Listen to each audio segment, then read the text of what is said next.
Welcome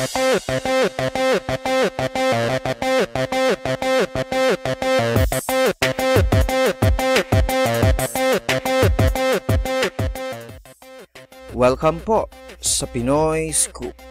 At ito, ang balita ngayon. Nag-file na ng formal complaint ang TV5 News anchor na si Paulo Bediones sa Philippine National Police Anti-Cybercrime Group tungkol sa kanyang video scandal na kumalat sa internet kasama ang isang di pa nakikilalang babae.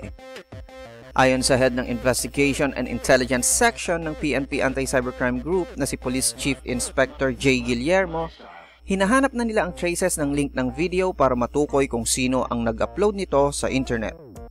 Base sa complaint ni Paulo, sinabi ni Guillermo na ang naturang private video ay nakunan 5 taon na ang nakakaraan.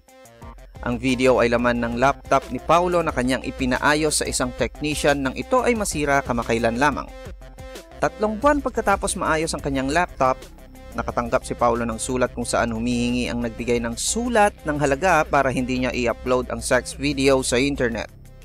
Sinabi ni Guillermo na hindi daw ito pinansin at sineryoso ni Paulo, pero nung nakaraang linggo, ang sex video ni Paulo ay mabilisang kumalat at naging viral online.